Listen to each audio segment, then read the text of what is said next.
Welcome everybody. Yeah, so this is the MassEnergize Community of Practice meeting for September, and we're really pleased to have everybody here. If you haven't had a chance, please do just take a moment to rename yourself with your name and the organization or community that you are with. So I'd love, because we love to not only know who's here, but which communities are represented. So thank you all for joining us. We have an exciting lineup of activities and presentations tonight. We've had a break over the summer. Hopefully everybody's had a good chance to spend some time outdoors and do the kinds of things that we all like to do during the summer. And ready to get rolling for this fall and into the winter. So it's really great to see everybody here. Just to give folks a sense of what we're going to be doing, covering tonight's meeting, MassEnergize has a few exciting new initiatives that we want to share, and I'll be talking about one, and a couple of my colleagues will be talking about a couple of the other things that we've been working on over the summer. And then there is going to be a presentation followed by a chance to just share what's going on in your communities. So if you have something you'd like to share, we'd love to hear from you. So, okay. Well, without further ado, I just want to say one more time, welcome, and we're going to go ahead and get started. So, one of the things that you might have seen in our newsletter, as well as the announcement about the community of practice, is that we have a brand new youth initiative. And I'm going to just share a couple of slides about our youth initiative that we're really excited to be sharing with the communities. Hopefully, several of you or many of you got an email from us just asking about contacts at local schools. One of the things that we want to do is we really want to start establishing more connections and bonds between our communities, i.e. you and the energized communities, and local schools. So we were very fortunate to be awarded an earmark and that is allowing us to run what we're calling the Youth Climate Solutions Challenge. And I'm just going to share a brief bit about it, and really wanting to include all of you in terms of we're launching it in a new as a new initiative. So we still are open to kind of comments, suggestions, feedback in terms of how it gets worked out in practice. But here's just a quick slide about what our Youth Climate Solutions Challenge is. What's our vision? Nathan, can you make it a slideshow so we can see it? Oh, I'm sorry. Thank you. Yep, I'm sorry. Yep. Here, let me play it as a slideshow. Sorry. Slides. I'm very sorry here. Go to view. Slideshow, here we go. Okay, yeah, sorry about that. There we go. Thank you. Yeah. So just a couple of points about this initiative. It really is intended to be, it's for public high schools throughout the Commonwealth. And it's really intended to be an opportunity for students to engage students and in kind of unleash their creativity in thinking about climate, but specifically thinking about clean energy solutions. So it's going to be it's a competition, and we're going to be giving prizes out. And the students are going to be encouraged or are going to be offered to design and lead, along with, hopefully in partnership with local community organizations, the initiation of an outreach campaign to promote the adoption of clean and renewable technologies. So in this, we're going to be focusing on just this academic year, 10 high school teams of 2 to 4 students in grades 9 to 12 with 1 faculty advisor. And then MassEnergize is going to be supporting these schools and these teams with mentorship, webinars, etc., just to help them along. But a critical thing that we want to share with you is that we really would love your participation, your collaboration.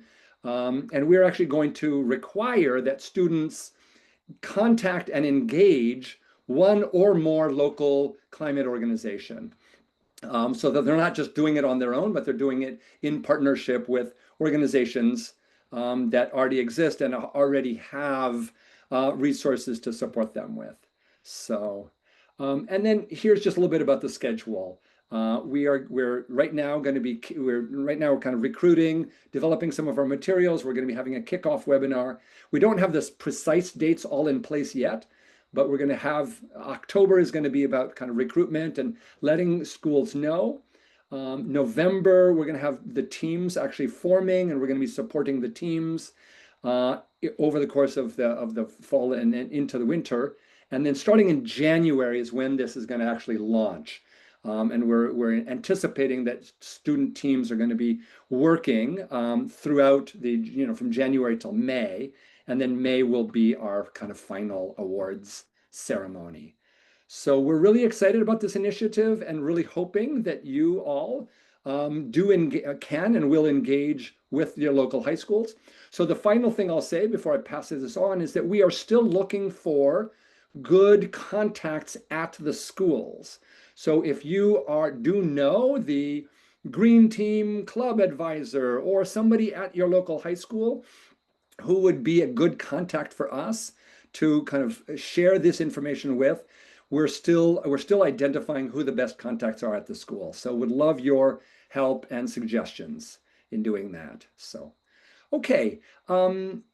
Maybe if there's any quick questions, happy to take quick questions, and then I'm going to pass this on to a colleague. So anybody, if you want to raise your hand, if you have a question or comment, would love to hear from you, or feel free to put a note in the chat and or contact me afterwards. So, okay, looks like some people are putting some things in the chat. So, okay. All right. Well, if there's no other specific questions at this point, I am going to pass this over to my colleague Megan, who's going to tell you a little bit about some of the social media work that we've been doing and developing over the summer. So Megan. Hi, everybody. It's great to be here and see you. Yeah, we were in response to some surveying we did and comments we heard at the conference. We know that social media presence and newsletters are like pain points for people administering groups. Like we have a lot to do, and that's something that is taking a lot of effort. So we thought that we could set out to try and help you solve that problem. So I'm happy to introduce today our program we're calling it Social Media Magic, just because we started with it and we can't stop calling it that. So we've been calling it Social Media Magic because we hope that you would find it is magic. And really kind of behind it is we want to facilitate your outreach in your community. We're not trying to do your outreach. We're just trying to help you do your outreach better, more efficiently, easier, more easily.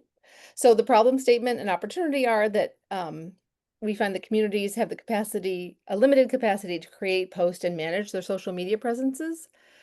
And that all our communities have similar messages to convey. Maybe not all at the same time, depending on what you're working on in your community. But for example, right now, every community in Massachusetts is trying to encourage their residents to drive an electric vehicle. So why not, how about we create the electric vehicle posts and every community can post them?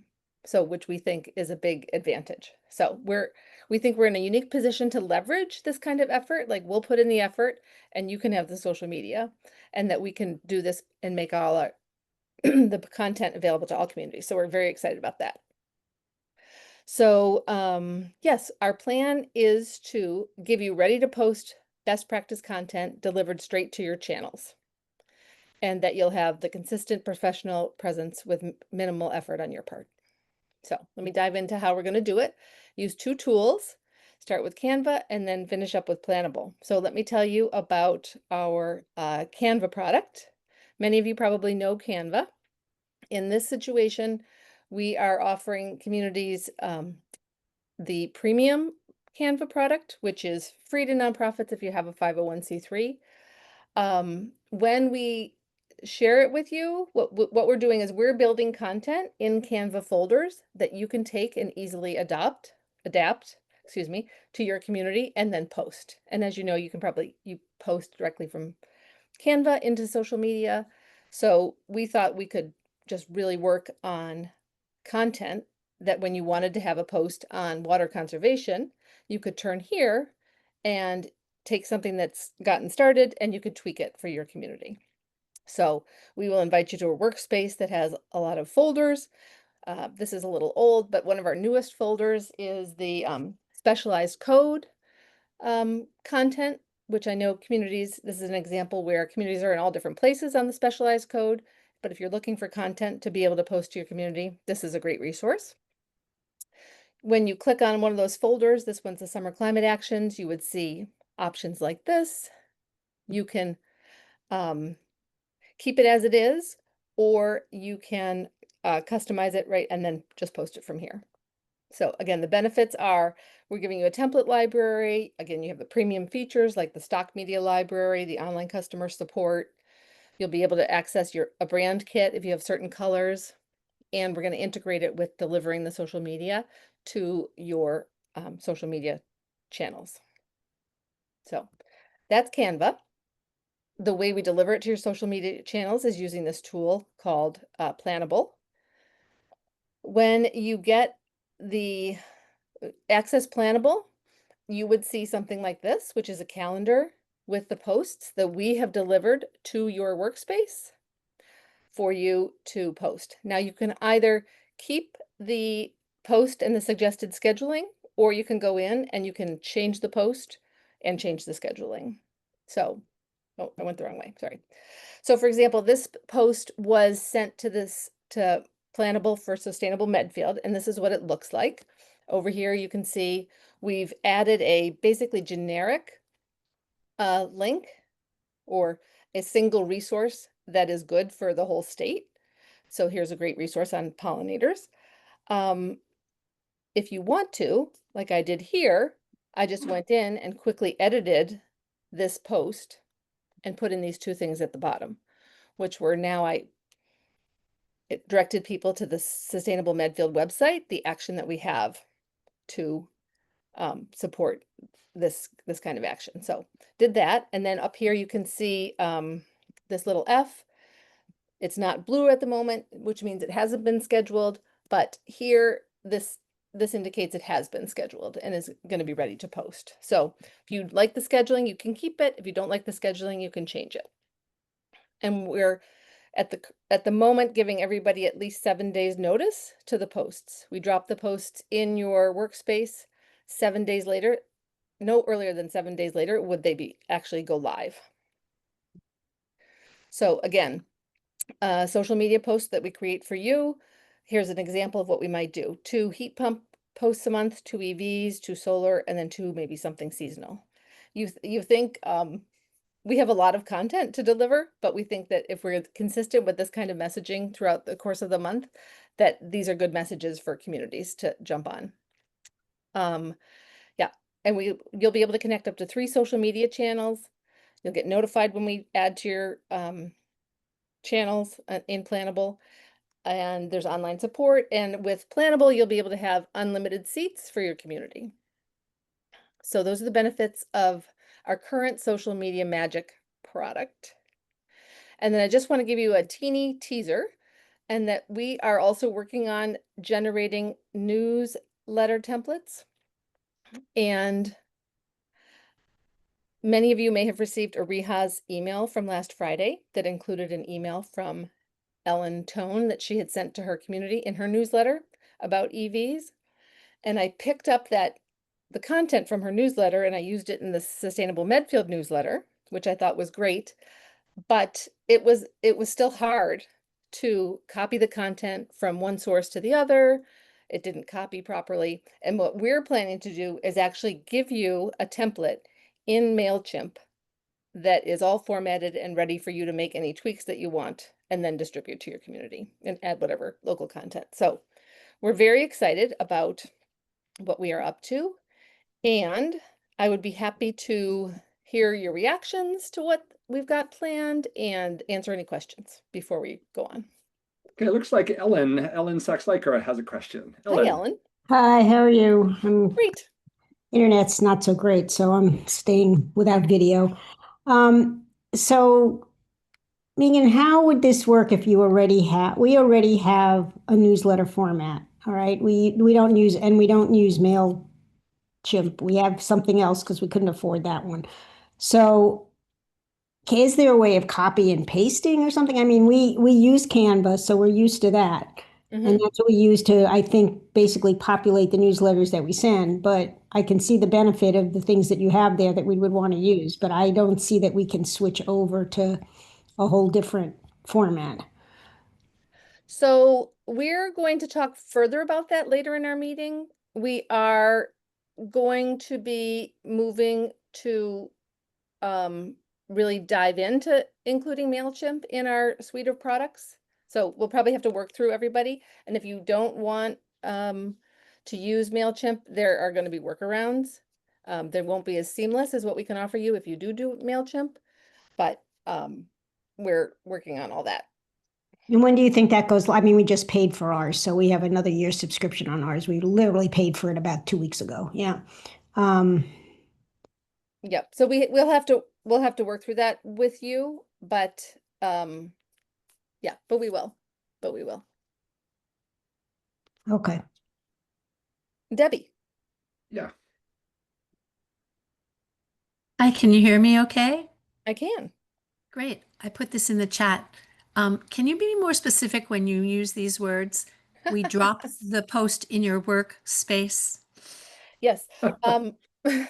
Thank you for asking. And we're actually working really hard on our training materials and trying to, when we do convey things, not be very jargony. And so I'm sorry that I was jargony earlier.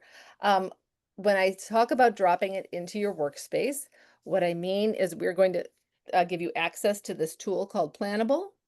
And we're going to give you, and that is the workspace I'm talking about. So we will drop the content into your Plannable workspace, which we will teach you all about how to use. So, and then there you can find it and edit it if you want, or reschedule it, or just let it go as planned. Thank you. Okay, any other questions before we move on about the social media magic tools and resources? Okay, I don't see any. No, I would like to know, actually, is this resonating with anybody?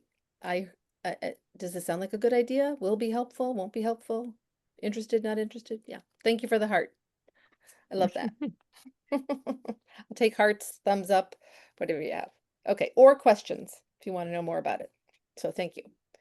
So now I'm going to pass to Ariha, who's going to talk about some more transitions that we've got talking about.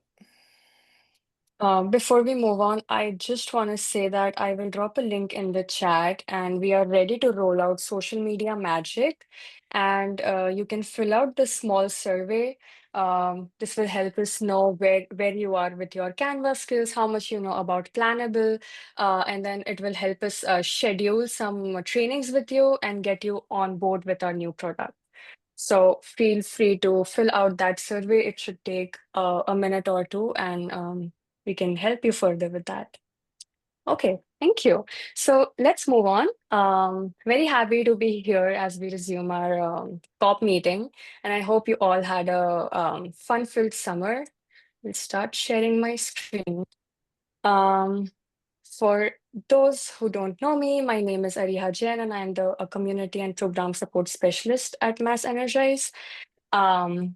I'm excited to share some more announcements that our team has been hard at work on.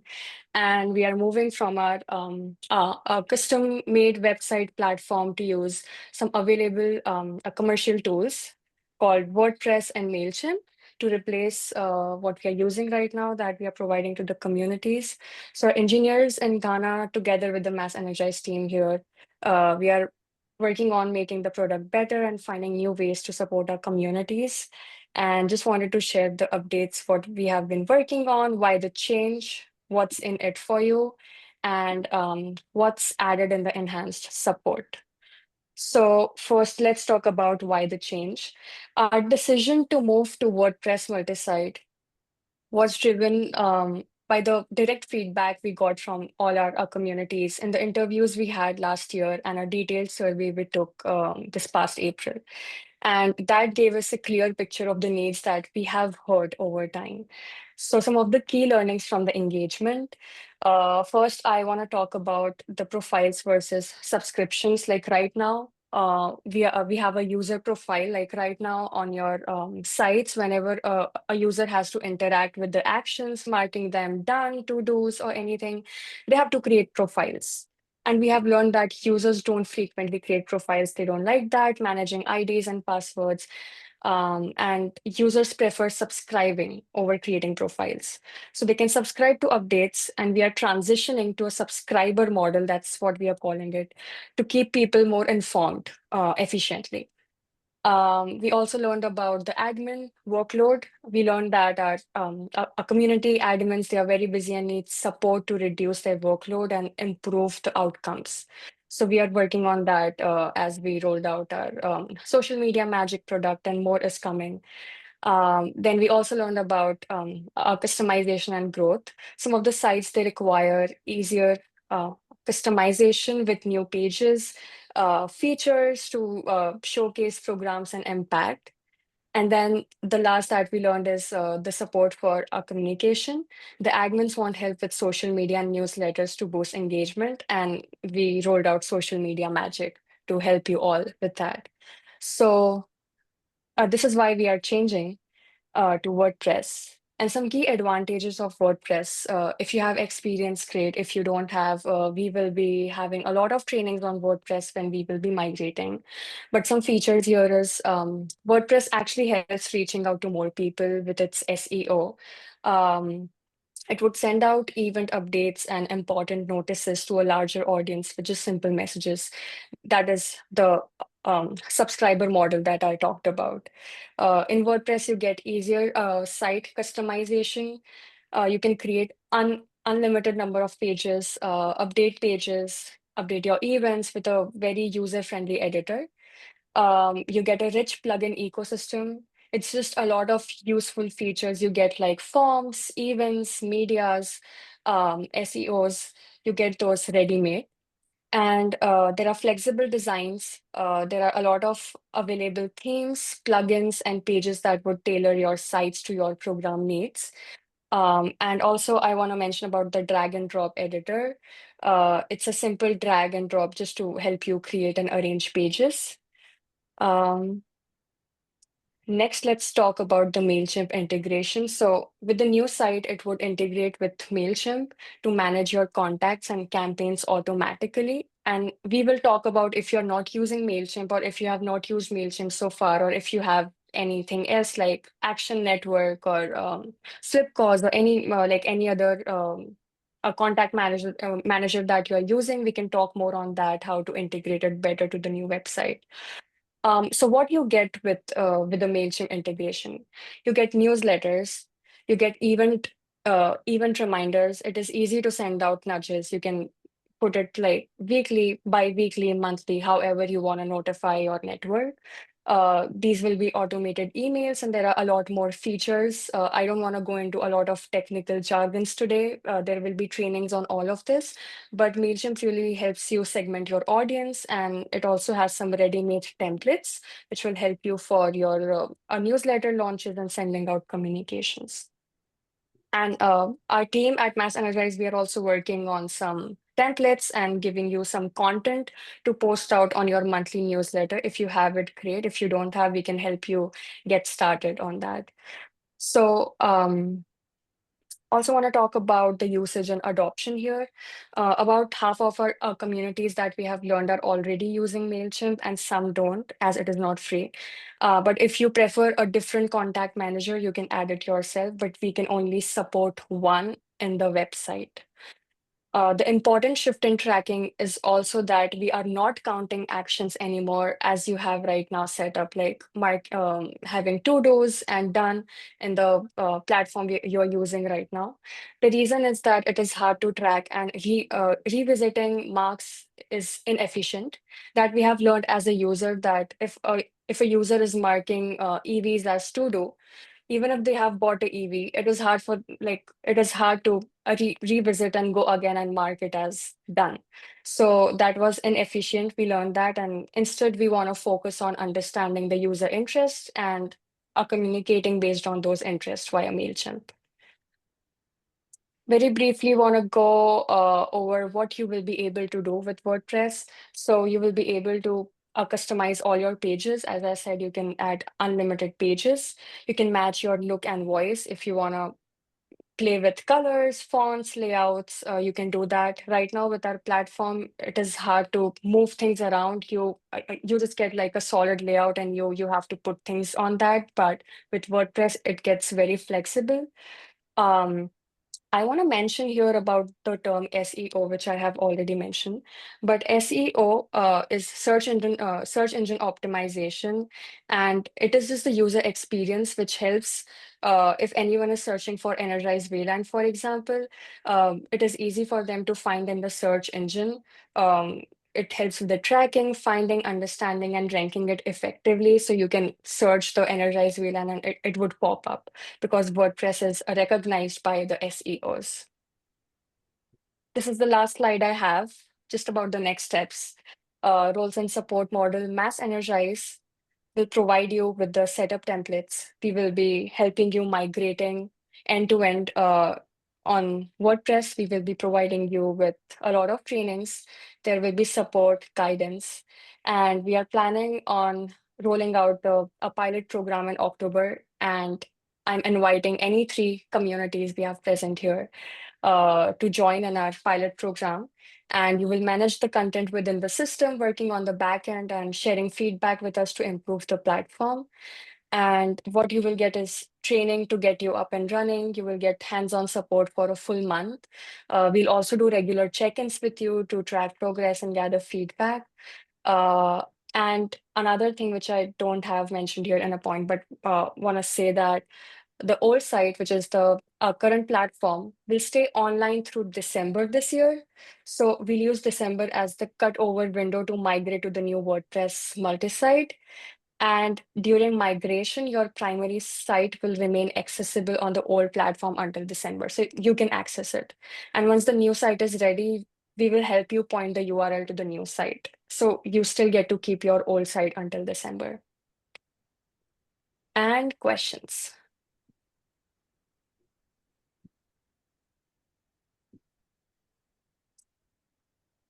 Okay, any questions for Ariha on how this is going to go? Yes, Debbie. Hi, thanks. I'm looking at my calendar and imagining how I will manage to cut over by the end of December. There will be a lot of training. There will be a lot of thinking about how to implement this and a lot of course, loading content onto the new WordPress site. And it seems like a very tight deadline to cut over from the old platform. I'm I just want to wondering say, yeah, about that.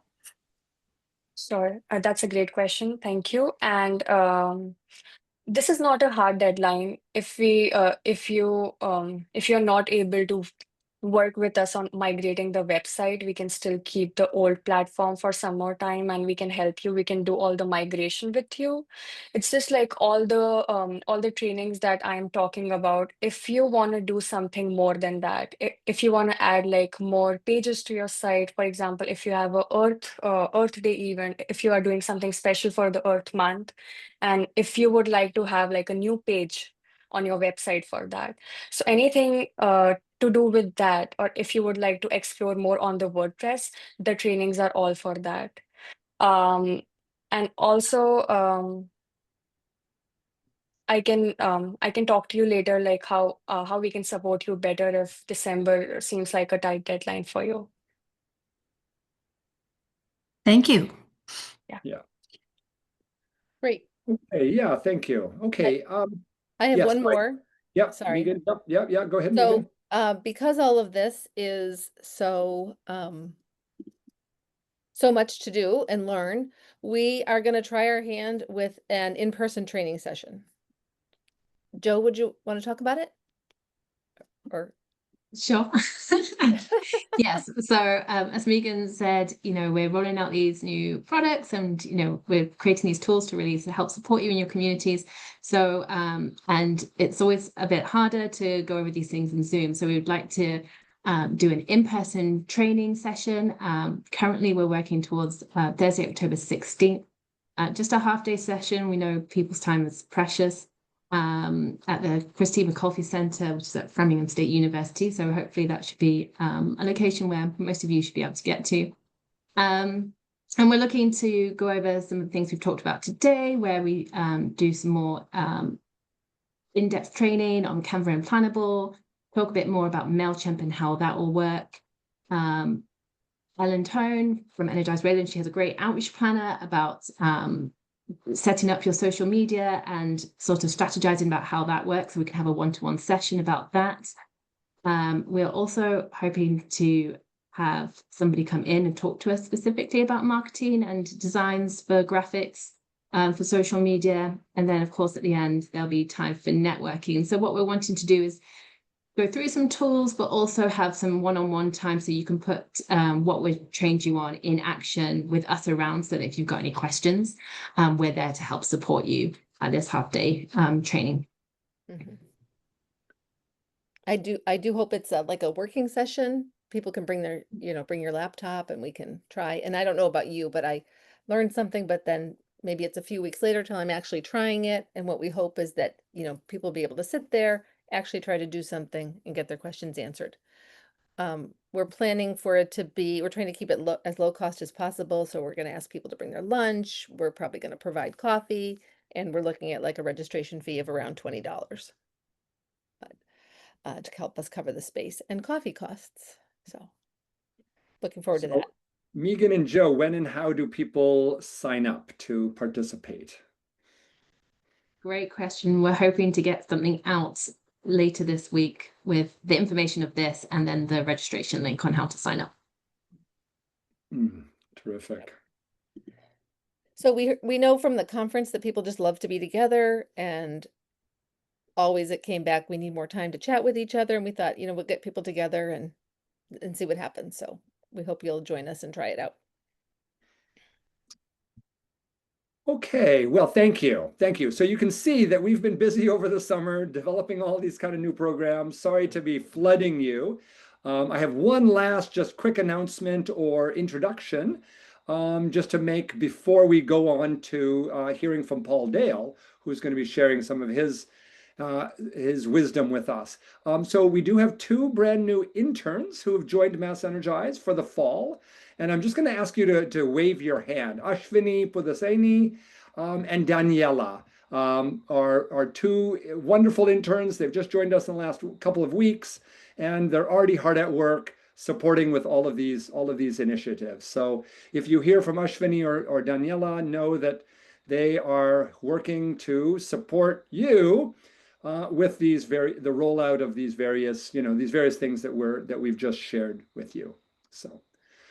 Okay, thank you, everybody. Hopefully we didn't overwhelm you. If you do, there will be information going out. Joe will be sending out the slides as well as a recording of tonight's meeting if you want to go back and listen, understand better. But we hope that we really are working to try to make things, our goal is to make things easier, more efficient, more seamless for you in doing your outreach to your communities. So we're always open to, questions. We're always open to recommendations, things that you would like to see.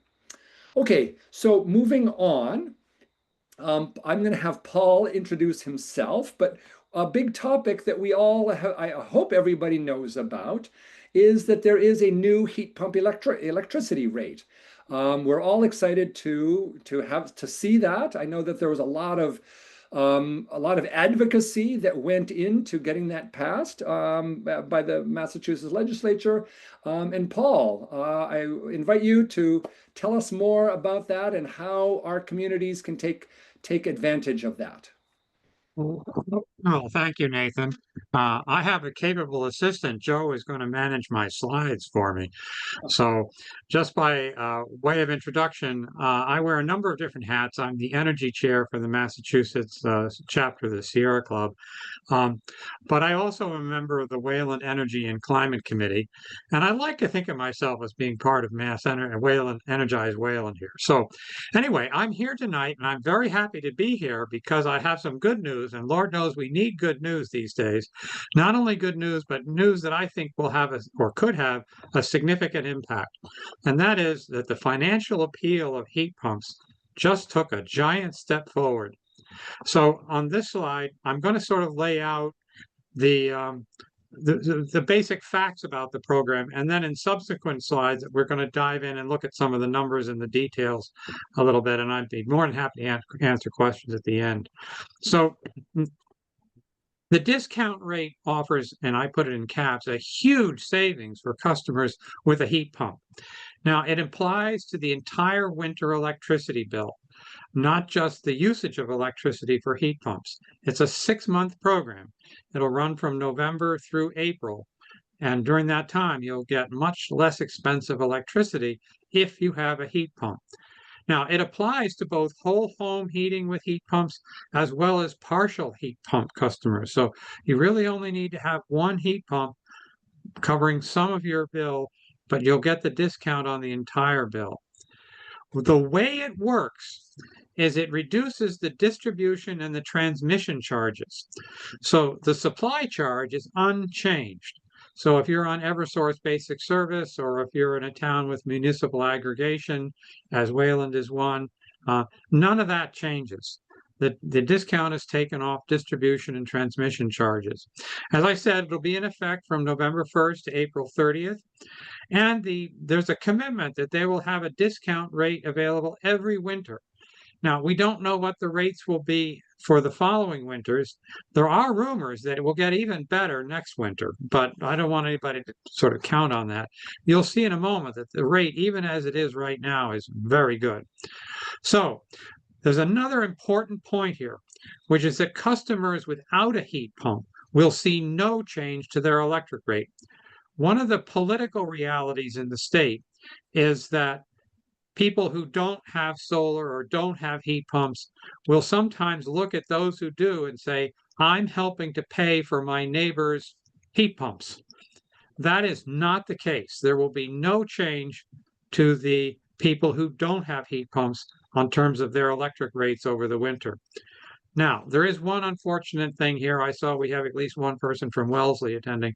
This discount does not apply to MLP towns. So it's only the investor-owned utilities, Eversource, National Grid, Unitil. So I think most of us are on Eversource here. Next slide. So here it is.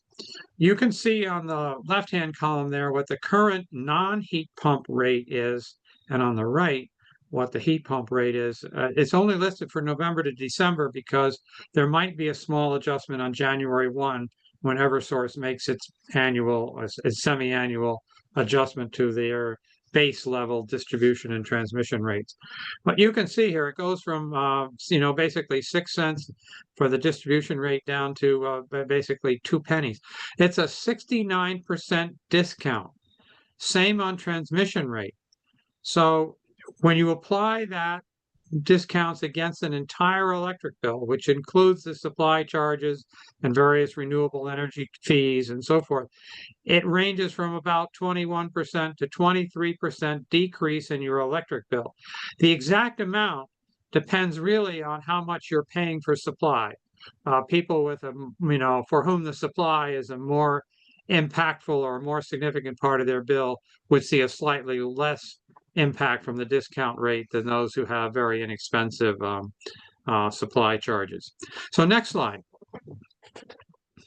So here's just a very quick example. This is a bill actually from last December, and you'll see the distribution charge and the transmission charge are circled. Those are the two charges that get affected. Now, on this particular bill, it was $627. With the discounted rate, it would have been reduced to $493. That's $134 savings in 1 month. So if you were to multiply that out by 6 months, it's over $800. Now, not all months during the November to April are likely to be as big as this December bill is, but nonetheless, you get the idea. So with next slide, please. How do you apply? That's sort of the first question I can ask about this. Go back, please, if you would. Joe, go back. Yeah, how do you apply?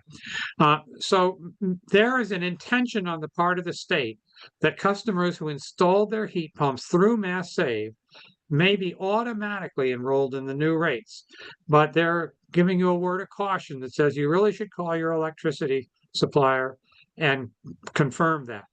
Now, if you didn't get your heat pump through MassSave or you got it before 2019, signing up is going to take a little more work. You're going to have to call the Eversource or your utility, and the utilities are still fine-tuning this process. But we expect that you'll be asked for paperwork to verify that you have a heat pump, and that sort of thing. But further warning, Eversource is not ready to take your call yet. One of our members here tonight tried to, and this whole thing is too new. So Eversource, they refused to take my request, saying I had to call back in a few weeks. The deadline for applying is November 1st. So my recommendation is in October, if you have heat pumps, get busy and call. Now, you can tell if you are enrolled by looking at the rate that will be shown on your bill. You should see R1 HP or R2 HP. The HP confirms that you're enrolled in the heat pump rate. This rate is only available to R1 and R2 ratepayers. The electric resistance heat rate, R3 and R4, those ratepayers can convert to this if they have a heat pumps if they wish to, but it only applies to this rate. So next slide. Let's look at some impact numbers. This was done by some studies that were done as part of preparing for this discount rate. So the projection is that 74% of single-family homes are expected to save money, up from 38% under the current rates, with a median savings of $963 a year. Now, the median savings for conversions from gas are expected to be less, sort of in the range of $361. But roughly 30% of the households switching to heat pumps could save more than $1,000 annually. And of course, oil customers and electric resistance heating customers are very, very likely to lower their heating costs. They're sort of, if you will, the sweet spot on this more than anything else. And just as a reminder, there are excellent incentives to help with the installation costs. There's the $10,000 rebate for whole home conversions, or $1,250 per ton for partial conversions. There's heat loans of 0% interest, up to $25,000 over 7 years. And there is a federal tax credit of $2,000, but you got to get the project done by December 31st in order to qualify for that. So that's going away soon. I will also remark that in 2026, MassSave is very likely to have reduced the generosity of the $10,000 and the $1,250. I think I've seen projections that it will go down from $10,000, a couple $1,000 less, and the $1,250 maybe more like $1,100 per ton next year. So there's a huge opportunity here to take advantage of this discounted rate this winter by installing heat pumps this month or next month or the month after and getting the best possible rebates. So that's kind of my macro message here. Next slide. This is an interesting question. I think will be interested to this audience, although maybe not so much to sort of regular consumers. But as I've shown, the discount applies only to the delivery portion of the bill. So the delivery infrastructure, the poles and wires, are built to accommodate the peak demand. And that happens when many air conditioners turn on hot summer days. In the winter, the peak demand is only about 80% of the summer's highest load, leaving plenty of room for heat pumps to plug in without requiring additional infrastructure costs for poles, wires, and substations. So the idea is that utilities won't end up taking a financial hit because the heat pumps use more electricity.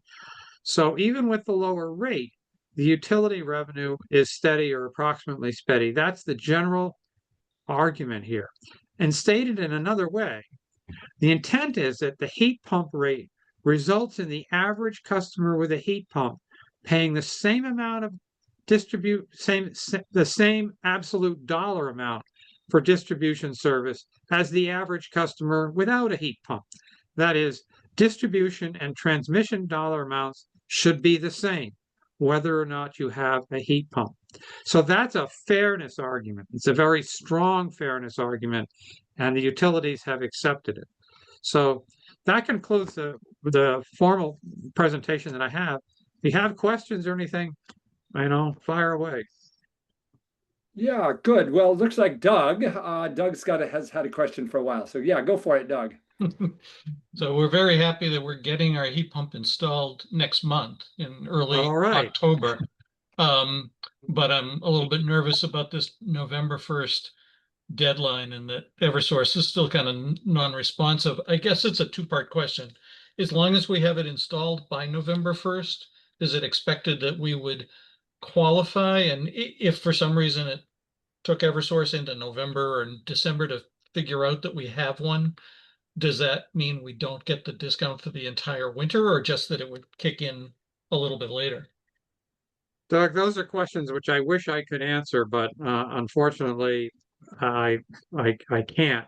The only sort of assumption that I can make is that if Eversource can't handle all of the enrollment requests by November 1st, they're going to have to extend that deadline, or they're going to have to allow people to join the program later if they, one of the people like yourself who are getting heat pumps installed now, but they aren't quite in. It would seem to me totally unfair if they closed out or disallowed people who do respond in the next couple of months from actually participating in the program. That would seem to me patently unfair. I would guess that they would not be allowed to do that. Exactly what mechanisms they would use to accommodate that, I can't predict. Yeah, thank you. Great. Okay, Debbie. Hi, thanks. I put this in the chat.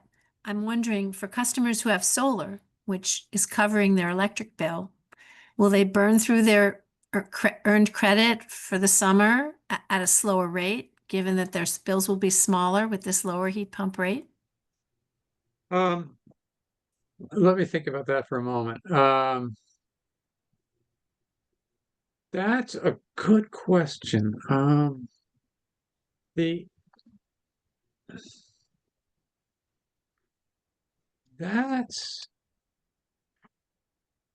That you get 4 gold stars for that question. I don't know the answer. I'm going to have to research that one. With the net metering, you only get a single per kilowatt hour credit rate. Whether that credit rate will include the discounted heat pump numbers in its formulation, I don't know. I will make a promise to do whatever I can to answer that question for the whole group here, but I can't answer it tonight. Very good question. Great. Stump the expert. Okay. Good. Any other tough questions for Paul? Paul, I'm wondering how receptive, I'm assuming not very, the utilities were to this. The way these things get decided are at what's known as DPU proceedings. The particular one here was 2555, and only a very select people get to be what's known as interveners on those proceedings. So other than what Eversource wrote in their filing, I don't know what they really think about this internally. I know that fairness argument is very strong. It's very hard for them to say that we should, because you see right now, the way tariffs are set by the DPU is it's supposed to be a balance between, good economics for the ratepayer and sufficient revenue for the utilities to pay their bills and make a reasonable profit. Now, if they didn't do what they did with this heat pump rate, what essentially would happen is that heat pump users would be generating more electricity, using more electricity during the winter, paying more for their bills as a result of doing that. But the utilities would not be doing anything else. They wouldn't be incurring they won't be incurring any additional costs. So all they would be getting is excessive profits.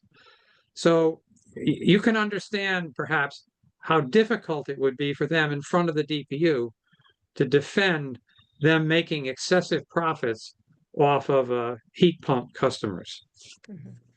Thank you. But that's just I'm just surmising. I'm babbling away here, but that's the kind of the general nature of it. Yeah, thanks, Paul. Okay, Ellen. Any insights into National Grid?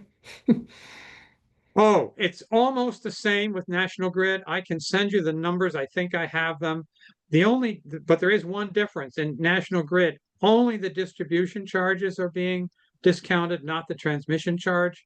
But I think the net effect is about the same. Okay. Yeah, if you have, that'd be great. I could follow up with that too.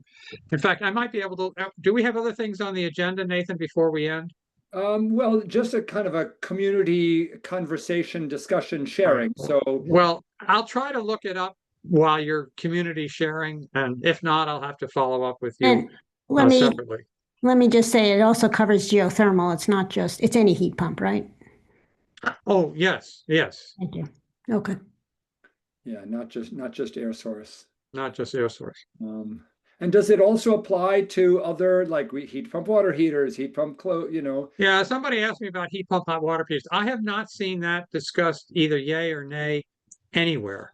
I suspect rather it will not. I think you actually have to have a real heat pump that's reducing your heating load, not just your hot water. So if you have just an air source air source hot water heater, I would not expect that you will be able to enroll in the program. Yeah, that makes sense.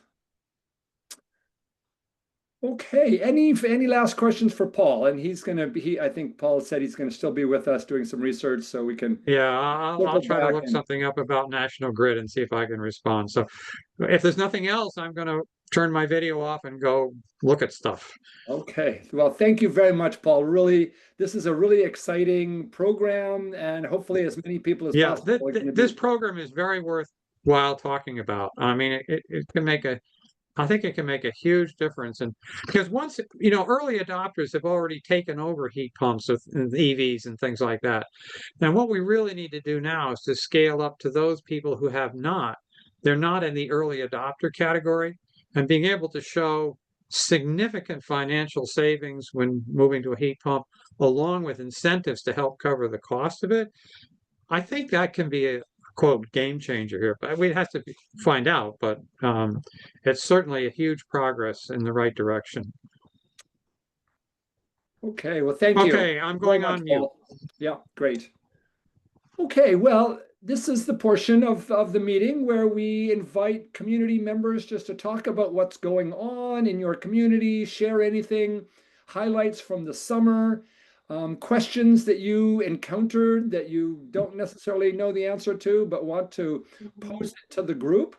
And I'm particularly interested in how communities are responding to, the wind down and the disappearance of the federal tax credits in various forms. So are you ramping up your efforts to get people to take advantage of them, etc.? So I'm going to open the floor. Please, if you want to, just raise your hand. I'll call on you. And we'd love to hear from some of the community members what's going on in your communities.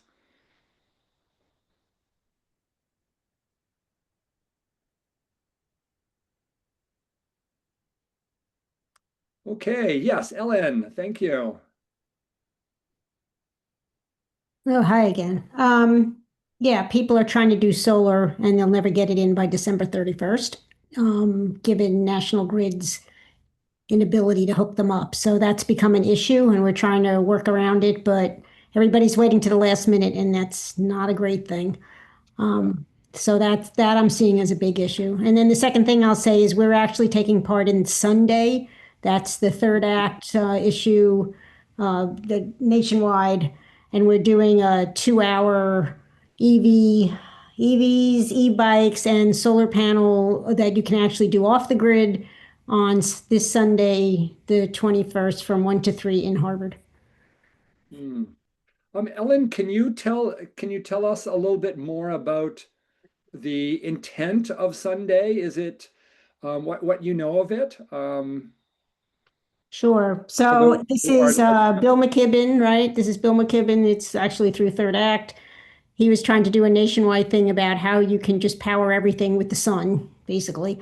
So each community who wanted to do it could sign up. I guess our climate committee decided we couldn't ignore it. So we decided that the EVs was the easiest thing to do right now.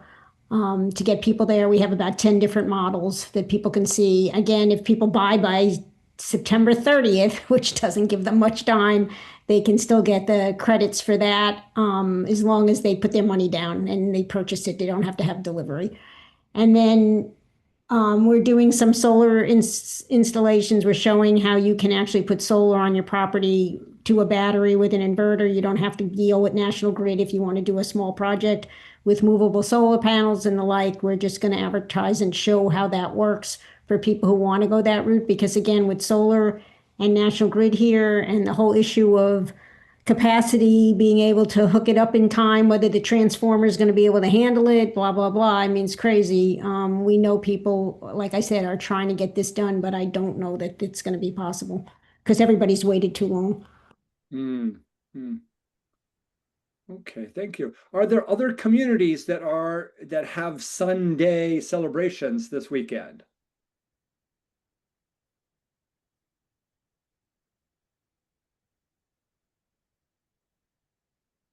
Yeah, Susan. Hey, Nathan. Hi, everybody. I'm in Vermont, so I won't share my Vermont versions, but there are maps on the sunday.org, I think, website. There's over 400 around the country and still growing. And each one has its own local flavor. So wherever you live, gather your kids, your grandparents, everybody, and learn. It's everything from fun things like reading stories about solar, singing songs about solar. There are tours. There are tabling with all kinds of people using solar in different ways. So it's quite a creative burst of energy to bring more attention to the work that needs to be done and the possibilities with solar. So have fun. Great. Yeah. Thank you, Susan. Thanks. Yeah, and really encourage people. I think it's just sunday.org. I'm not sure what the website is. But yeah, there's lots of activities happening all over. Okay, yes, Ellen. And then I see a note from Debbie in the chat as well. Yeah. I'm just going to add Concord has something going on, Bedford has something going on, and I think Northampton. Amazingly, most of the ones I've seen on that map are in New Hampshire. Okay, and yeah, Debbie's saying that there's going to be a big march in New York City, and I think many of us or many of you might know that this week is going to be kicking off in New York Climate Week, along with the UN General Assembly. So it sounds like they have Sunday has a march planned in conjunction with that. So okay, other activities, other questions? Yeah, Leslie. And you are muted, Leslie, so we can't hear you. Sorry. That's okay. Hi, everyone. It's good to be here. Sustainable Sudbury is running their styrofoam recycling. We do it twice a year, and it's coming up October the 4th in Sudbury at the DPW. We charge $5 for two 30-gallon bags of the solid packing styrofoam. We've been doing this for years. We can't believe we're still in the business of doing it. So we pay a hauler out in Springfield to come collect it, and then they compress it. So that would be, everyone's welcome. You don't have to be a Sudbury resident. That's great. Yeah, thank you. Thank you, Leslie. I think so many people have, end up feeling like they have to throw away. So it's great to know that you're collecting styrofoam. Okay, thank you. Yeah, other questions, comments, things that are happening in your community that you'd like to share and or questions you want to pose to the group here?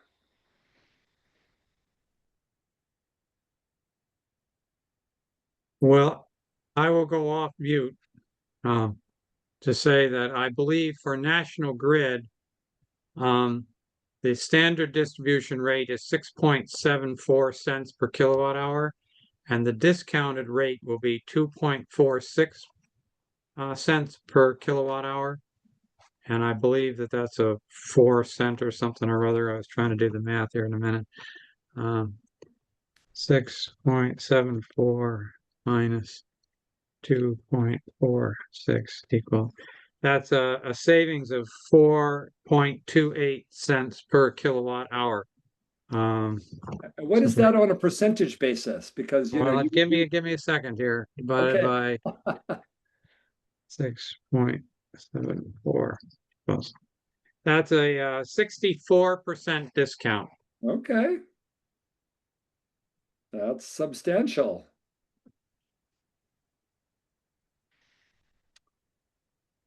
Okay, any other questions or comments? I mean, we don't need to go on too late if people want to get off a little bit sooner, but I do want to open the floor and I do want to encourage you to share anything that's going on just so that we all, we're really here to support each other. The community of practice is a place to learn from each other and with each other.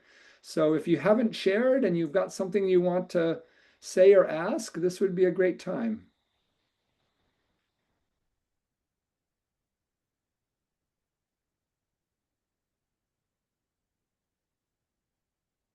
Okay, well, I think what we might do then is just wind down a little bit earlier, if there isn't anything more.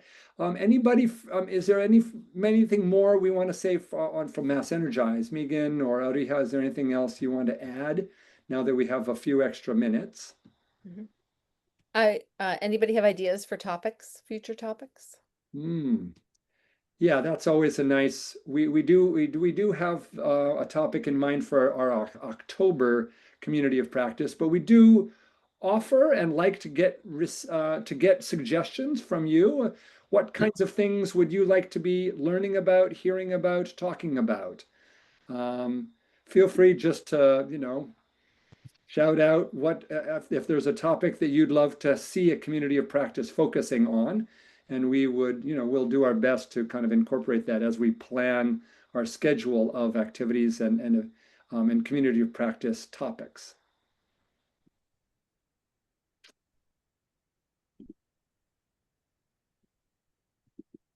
Anybody? Okay. Well, it sounds like folks are ready to wind down. I know it's this time of year is so busy. I want to remind everybody that we do have climate games. Many of you know about our climate games, and I can't even tell you how fast they are going in and out right now. I keep the climate games at my house, and they're going in and out on a daily basis. I can't even keep track of who's got them. So if that's any reflection of all of the activities going on in your communities, I think that's a great it's a great indicator of how busy you all are. And as a result, I want to let you get off this call sooner. One announcement is that, as you know, we have the community of practice on the second Monday of each month. And the second Monday of October happens to be Indigenous Peoples Day. So we are going to actually push it back to the third Monday. So instead of October 13th, which is being celebrated as Indigenous Peoples Day, we're going to be celebrating, or not celebrating, we're going to be having the community of practice on October 20th. Okay, and I'm seeing a few questions coming into the chat. So let's take a look here and see. Um, Okay, yeah, Doug, you asked who built the climate games, by the way. They're great. I'm glad that you've had a chance to see them, use them, hopefully in your community. The climate games were built by an artist who his name is Andrew Brightup. And he built them for us for our first climate conference. Andrew unfortunately had to move from Boston. He now lives in the Bay Area. But he's a really talented artist. And we do happen to know that there's a couple of communities who have raised some money to have him design and build some games for them in their community. So Andrew's got a side gig building games. And I do know that he is also has gotten started climate carnivals in the San Francisco Bay Area. So if you're ever out in San Francisco, you might attend a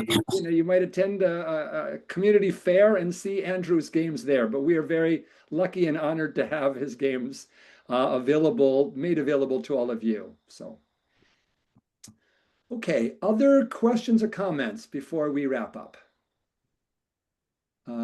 It looks like, okay, we've got some ideas for some future topics. Is that right, Debbie? Banning artificial turf. Is that something you want to share about? Or, yeah, Debbie, are you still with us? Do you want to share a little bit about what your question is or what you'd like to? Yeah, I don't have a question. You asked about what are people doing in their communities, so I was just sharing that, and there's someone on the call. I don't see him or hear him, but Roger Luckman is involved in that group of people who are advocating for that at our fall town meeting in our town, hoping to get the conversation further stirred up and get people learning about how harmful it is to the environment. Yes, thank you. Thank you, Debbie, and thank you for the work you're doing through EcoNatick to raise awareness. Okay, are there any, Joe, Megan, are there any final announcements we need to make before we let people go?